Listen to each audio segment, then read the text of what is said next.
Ouija boards have captivated people's minds for decades because of the game's claim that it offers a way to communicate with ghosts and other ethereal entities. I think it would be safe to assume that most of us would say that there's something inherently spooky yet inviting about this game. The intricate, hand-drawn letters and numbers beckon you to trace along their curves and call on whatever lies beyond the mysterious veil of death. The following stories are particularly terrifying because they deal with an unknown presence that the careless victims admitted they invited into their homes. Whether you believe in ghosts or not, I feel confident that these 5 stories might force you to think twice.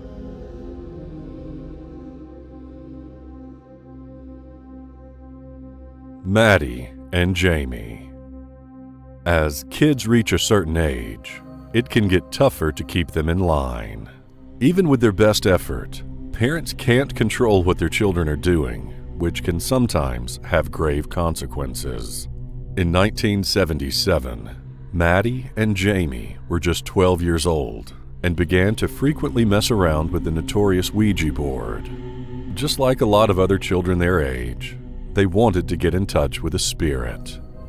As the story goes, Mattie and Jamie were home alone after school one day and suddenly heard a noise coming from upstairs. Wondering what that noise was, they climbed the stairs to investigate. Upon opening the bathroom door, the 2 friends saw that the water faucet was going full blast. After turning it off, they returned downstairs.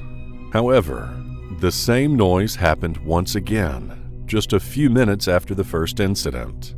The friends wondered if this had something to do with spirits, so they decided to use their Ouija board. Finally, after an uneventful session, something frightening happened to Jamie. As the girls were chatting, Jamie became very quiet all of a sudden. At one point, she completely stopped responding to Mattie's questions. Jamie had a blank look in her eyes, and when Mattie looked at her a bit closer, she noticed her pupils had all but disappeared. Mattie thought Jamie was just messing with her, when suddenly, a very deep male voice came out of Jamie and said, "Stop doing what you're doing." A few moments later, Jamie jerked awake after the voice came out of her and answered Mattie's question as if nothing had happened. Needless to say, the disciplining ghost got his message across as the girls never touched the Ouija board again. They reportedly destroyed the board and told their parents that the Ouija board had mysteriously disappeared from their home.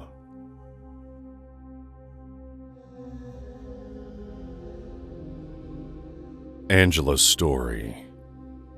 Do you believe that some people have the ability to see your future? As I'm sure you know, this isn't anything new. Throughout history, mediums have claimed that they can talk to ghosts of dead people.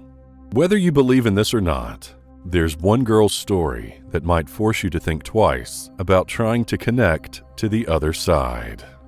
Parents are usually overly protective of their children. For Angela Jackson, her dad was no exception, even from the grave. Angela always believed in ghosts and spirits, so it wasn't surprising that she visited a medium who reportedly made contact with her father. During the seance, Angela's father warned her not to use the Ouija board and told her that this game was way more serious than she could possibly believe. However, even though she was creeped out by this message, her father's advice did little to deter Angela from playing the Ouija board. One night, she played the game with a couple of her friends who also believed that the Ouija board could be used to talk to spirits and other ethereal entities. Not long after, they summoned a spirit who spelled out Angela's name. The friends wanted to continue talking to the spirit, so they continued asking questions. However, the spirit ignored the questions and kept its focus to Angela only. Its messages quickly turned dark, and the spirit started to threaten the girl. In between these over-the-top threats, the spirit also said that Angela would be murdered. As it turns out, the spirit's prediction almost came true when Angela was later attacked by a hammer-wielding stranger who fractured her skull. Thankfully, Angela survived and decided it was probably a good idea to take her dad's advice and skip out on messing with Ouija boards ever again.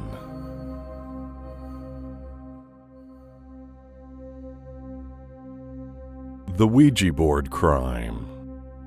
In 1935, a man shot his wife 4 times in the back. Arrested by police at the time of the incident, the 78-year-old husband described his stressful relationship with his wife following her consultation with her Ouija board. His wife claimed to receive messages during weekly consultations of his infidelity with a neighboring woman. The woman contacted a spirit who told her that her husband had given his mistress a great deal of money. After each consultation, the wife would give her husband a dark look and announce that she'd caught him in yet another lie. Her conversations with an unknown entity continued as she tried to get as much damning information on her husband as she possibly could. Some number of weeks after she started communicating with this ethereal private eye, the wife tied her husband to the bedposts, and not in the good way. She bound his appendages with wires and whipped his body with knotted ropes.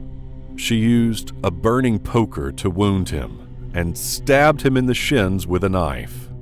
Finally, under the brunt of bodily torture, he confessed anything the distressed woman wanted to hear. Satisfied by his confession, the woman unbound her wounded husband, leaving the gun she had previously been waving at him on the nightstand. Freed, yet still terrified, the husband seized the gun and shot her in the back before she could inflict any further harm. The court ruled the murder a justifiable homicide, since the husband was in reasonable fear for his life.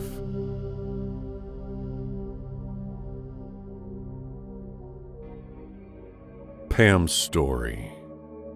Pam was brought up in a religious family and thought she had a rather normal and stable life. That is, until her mother began to use a Ouija board. Pam recollects that it all started after returning home from a summer excursion. She had been away from home for a few weeks, but when she returned, she was both surprised and shocked at the changes that were painfully evident in her mother. The once quiet, pleasant woman was now frightening to Pam. As the young woman was made aware, during her absence, her mother had begun to religiously consult a Ouija board, taking the board everywhere with her and asking the board what to do each time she had to make a decision. One night in particular still haunts Pam.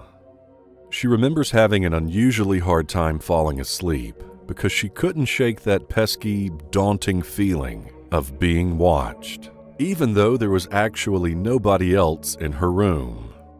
After an indefinite period of time, full of restless attempts to calm her mind and relax her body, Pam looked up to see her mother gazing at her.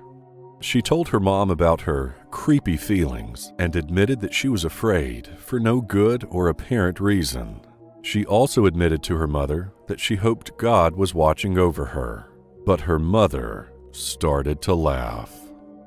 As Pam has testified, later that night, she was awoken from her sleep by the sound of chatter and what initially sounded like a myriad of happy voices. She made her way downstairs at 1 o'clock in the morning to investigate what she believed to be a party going on in the living room, but rounded the corner of the stairs to encounter a truly surreal sight. The plastic piece on the board was moving completely independently, and several voices of both men and women were coming out of her mother. Pam burned her mother's board in an attempt to put an end to the paranormal activity taking over her mother and house. But that didn't stop her mother's obsession. Instead, she bought another board and kept it with her for years. After Pam's mother died, the Ouija board disappeared from the house, but Pam still reports that she's being haunted by whatever it was that her mother summoned from somewhere on the other side.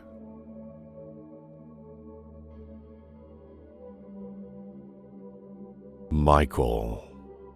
A man that goes by the name of CO.AG recently decided to share his scary Ouija board story on Reddit. While completely unconfirmed, his story has been highly entertaining and viewed by thousands and thousands of people across the world.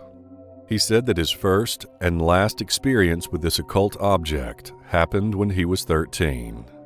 He gathered a group of his close friends who came to his house to try out the Ouija board. It was the middle of the day, so they went into CO.AG's walk-in closet where it was dark. At first, things seemed uneventful.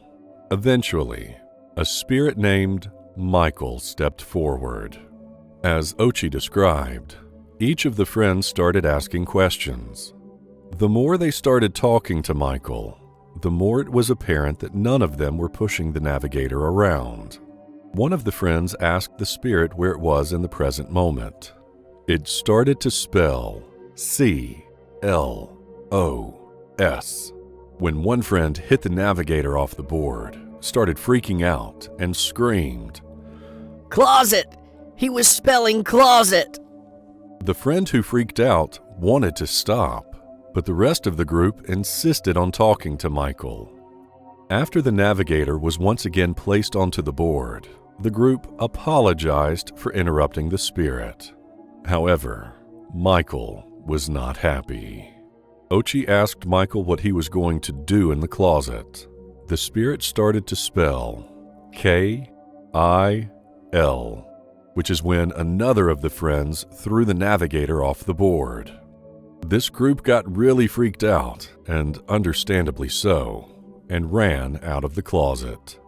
Since the Ouija board session wasn't closed, there was an argument between the friends about who should go back and say goodbye to Michael. However, none of them wanted to touch the board. They ended up not going back. During the next few weeks, some of the friends said that they were having nightmares about Michael following them around and lurking from the corner. What do you think about these Ouija board stories? Have you experienced anything similar? If you find it mysterious, then like this video and click the bell icon. Also, be sure to subscribe because you don't want to miss what's coming next. As always, thank you for watching.